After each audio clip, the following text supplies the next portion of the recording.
आपका स्वागत है। मैं तनु और आप देख रहे हैं तहलका लाइव टुडे न्यूज, देश की आवाज।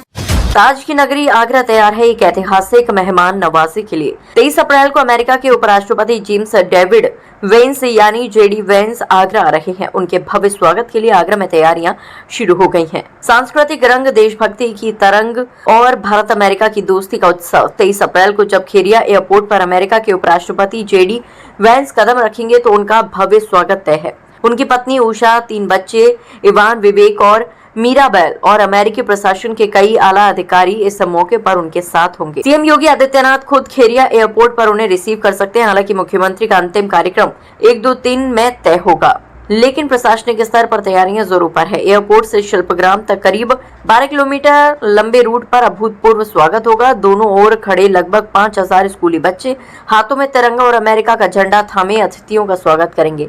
15 जगहों पर सांस्कृतिक मंच बनाए जा रहे हैं, जहां भारत की लोक कलाओं की झलक, मयूर नृत्य, कथक, लोकगीत और बहुत से कार्यक्रम प्रस्तुत किए जाएंगे। वहीं इतने बड़े आयोजन को देखते हुए सुरक्षा के लिए यूपी पुलिस अलर्ट मोड पे। अमेरिकी सुरक्षा एजेंसियों के साथ मिलकर तगड़ा बंदोबस्त तैयार किया जा सकता है। कुछ रास्तों पर बैरिकेडिंग होगी तो कई जगह आम लोगों की एंट्री बंद रहेगी। ताजमहल भी आम पर्यटकों के लिए सुबह से ही दोपहर 12 बजे तक पूरी तरह सील रहेगा। जेडी वेंस और उनका परिवार करीब 3 घंटे आगरा में रुकेगा, जिसमें 1 घंटे के लगभग समय वो ताजमहल के अंदर बिताएंगे। इस दौरान एक पल पर प्रशासन की नजर रहेगी। डीएम अरविंद मल्लप्पा बंगारी खुद रूट का निरीक्षण कर रहे हैं। इंटेलिजेंस इनपुट के आधार पर खास पॉइंट्स पर सुरक्षा की अलग रणनीति बनाई जा रही है।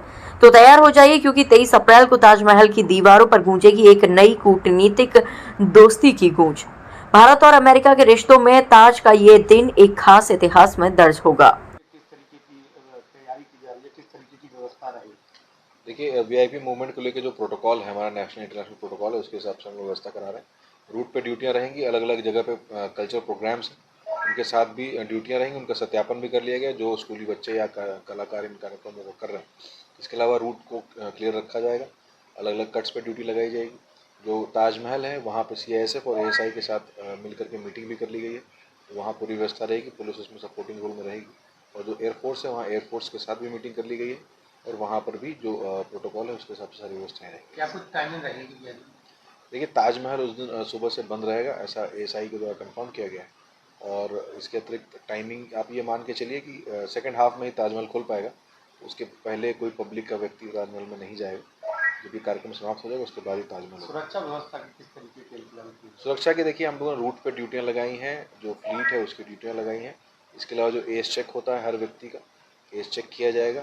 BDDS और bomb squad, anti drone teams, ये सारी टीम्स डिप्लॉय की गई हैं। जो आगरा में उपलब्ध है वो यहीं से हम कर रहे हैं। अन्यथा फोर्स, इक्विपमेंट्स और बाकी सारी चीज़ों की anti mines team, anti drone team की मांग कर ली गई है। और ये कल इसकी फोर्स की ब्रीफिंग भी है और रिहर्सल भी किया जाएगा। उसके बाद परसों ये प्रोग्राम होगा। ठीक है, इतना ही। आगे फिर होगी ऐसी ही मुलाकात किसी खास खबर के साथ। तब तक के लिए नमस्कार और देखते रहिए तहलका लाइव टुडे न्यूज। ऐसी ही खबरों को देखने के लिए आप हमारे चैनल को लाइक करें, शेयर करें, सब्सक्राइब करें।